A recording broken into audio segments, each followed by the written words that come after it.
May mga banat kasi si Senator Jinggoy. Eh ano yan? Marami, kumbaga nasampa ng kaso yan. Kumbaga ganun ho mga sinasabi niya. Ano yung inyong opinion about that? Ay, yung sinabi niya na kapag ang tao may kaso, Yeah. ay wala ng kredibilidad. Ibig sabihin ba ito, siya wala siyang kredibilidad? Yeah. Nandito po si Trupang Bisaya. Shout out sa inyo, bro. Trupang Bisaya, kung gusto niyo mapanood ang full video nito, sikat na vlogger pumunta sa Senate, Jinggoy nakahanap ng katapat, Morales pinagtanggol. Ito yung tawag dito, ito yung title ng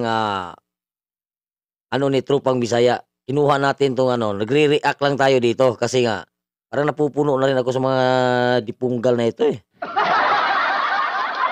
Actually, si Senator Jinggoy, hindi lang nagkakaso. Convicted pa siya. Bribery. 9 years siya sentence kung pagkakaalam ko. So bago ka mangusga, ang isang tao, hanggat hindi nausgahan ng korte, mananatili itong inosente. Kaya hindi mo pwedeng husgahan ng tao base lang sa maraming kaso. Pangalawa, marami siyang kaso, hindi nila tinanong kung ilan ang pinanalo ni Morales. So, character assassination na naman ginawa kay Jonathan Morales. Ngayon, uulitin ko, nandito tayo para suportahan si Jonathan Morales. Yes. At ang layunin natin dito, ipaalam sa bayan ng Pilipino kung ano talaga ang nangyayari sa ating lipunan. Thank you. Magandang umaga. Ayan, and until now mga kaibigan, nag-aabang pa rin. Yung naririnig niyo yung nagsasalita, guys. Si ano yun? Yung naririnig niyo yung nagsasalita, si ano nga yun? Si Traveler, Brother Travelers. Siya yung sikat din na kilala ding reactionist at saka Travelers din at the same time.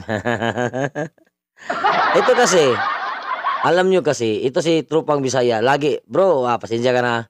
Lagi ko tong sinusundan. Hindi ako nagko-comment ako sa mga video-video. Bihira lang. Kasi ayaw ko makialam. Nakikinig muna ako sa mga salita nila, mga sinasabi nila, kung ano ang mga magandang pangyayari. Kaya, pakinggan natin uli. Ha? Ayan na sir. Ito. Alam nyo guys, until now, pero tingnan mo nga pre kung nakasakto ba? Sige. Okay. So ngayon, dahil nga po, ayan, mag-video din tayo. So tama yung sinabi ni sir, magaling. Actually, magaling to na vlogger eh. Siya po si Brother Traveler sa mga nanonood po sa Topang Bisaya. Magaling yan guys, magaling yan. Mga naging kasama natin yan sa mga maisog rally doon sa prayer rally doon sa Liwasan, nandun din yan. At isa din po yan sa tagapagtanggol ngayon ni former President Rodrigo Duterte. Dahil nga syempre, ginawa naman noon ni former President Rodrigo Duterte si Brother Travelers. Alam niyo mga kaibigan, hindi pa kasi ako nagbibigay ng komento doon patungkol nga doon kay Jinggoy Estrada. Tulad din ako. Kung hindi nagre-react ito si ako hindi rin ako magre-react. Ako may opinion din ako sarili eh. Kung kredibilidad ang pag-uusapan sa tao, sabi ni Jinggoy Estrada, hindi raw wala daw kredibilidad si Jonathan Morales na bilang isang resource person. Pati din to si Ping Lacson eh, kaya hindi na nanalo yan. Ping Lacson, huwag niyo isama yan. Huwag niyo isama yan mga idol, huwag niyo isama yan.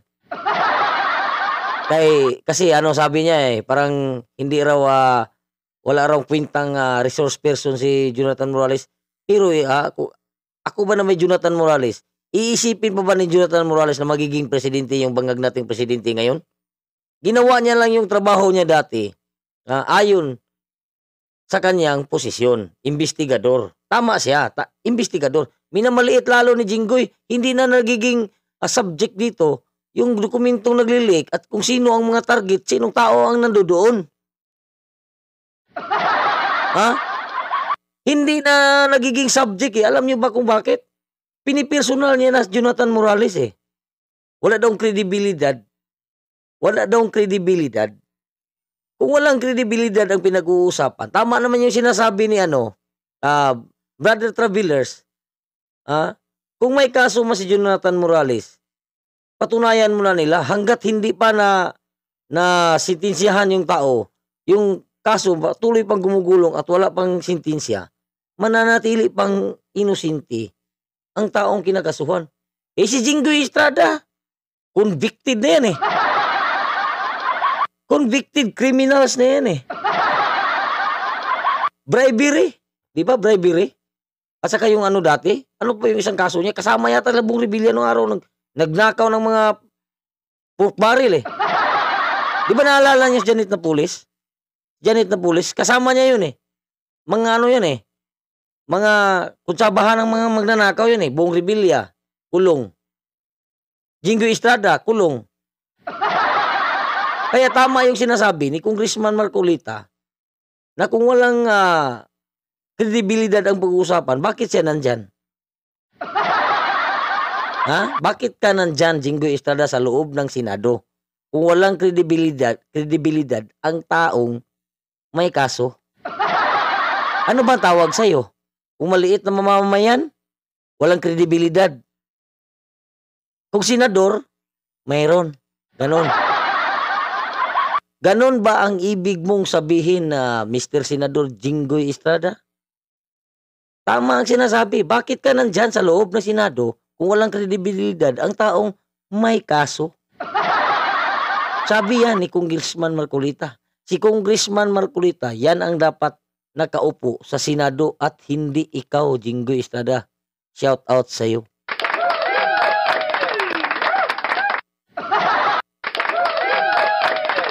Oo. Hindi ikaw. Ang nandyan dapat, si Kong Busita, Bonifacio Busita, congressman ngayon, si Kernel Busita. Kilala nyo? Yun ang dapat mga nandyan dyan. Hindi kayo, ikaw, Bong Revilla. Tingnan mo si Bong Revilla na nahimik. Isa din yan kupal eh. Di ba tumira sa kulungan yan? Plunder yan eh. Plunderer yan eh. Di ba? Convicted yan. Mga ex-convict yan. Kaya nahihiya siguro humarap sa Senado rin. Oh. Oh, sino pa bang mabait sa inyo? Wala na, di ba? Bong Revilla? Anong mga kredibilidad ninyo? Kung kredibilidad, senador lang kayo. Kung kredibilidad ang pag-uusapan, wala kayo niyan. Hindi niyo ba alam yun? Wala kayo niyan. Kasi ano kayo eh. Magnanakaw kayo sa kaban ng bayan eh. Ilang bilyon ba ninanakaw ninyo ni Janet na pulis? Di ba kasama ka? Gagawa-gawa kayo ng NGO nung araw, di ba? Tandaan nyo yan. Walang kung kredibilidad ang pag-uusapan, wala kayo niyan. Jingo Estrada, Bong Revilla, sino pa ba? Ha? Kung magsasalita kayo, napakamalinis ninyong tao. Ha? Ang sabi pa naman niya sa, ano, huwag mong pakikialaman ang kaso ko. Ba't nagingialam ka kay kaso ni Morales? Ha? Bakit nagingialam ka sa kaso ni Morales? O, di ba? Hindi ka dapat nangingialam kung ayaw mong pakikialaman. Kaya nga sinasabi nasa kasabihan, ha? Huwag mong gawin sa iba ang mga bagay na ayaw mong gawin sa iba sa'yo. Ganun yun eh. Huwag kang mangingialam. Nangingialam ka sa kaso ni ni Morales eh. Hinalungkat mo eh. Yung topic na pinag-uusapan nyo dyan sa PDLX na yan. Parang, imbis na siya resource person, siya patuloy ang nililitis. Siya patuloy ang hinuhusgahan. Anong klaseng tao kayo? What the hell is going on? Ha? Diyan ko lang napapansin. Buisit na ako, tsaka nabuburiw na ako sa mga pinagsasabi mo. Kredibilidad. Pinapatawad ka na ng tao dahil sobrang dami yung mga ninanakaw. Tatay mo, ikaw, Bong Revilla, ganun din. Oh.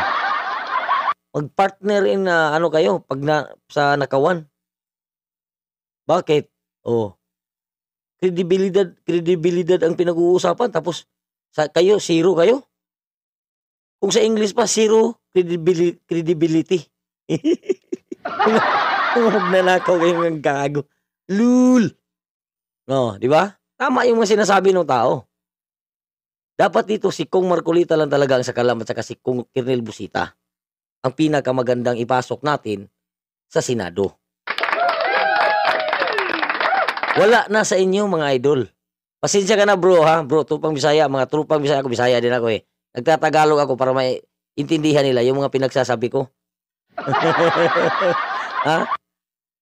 Kung kredibilidad ang pag-uusapan, wala kayo. Wala kayo. Shout out lang sa inyo. Kaya pasensya na kayo, nakapag-react ako, talagang busit na ako. My goodness, you're getting into my nerve.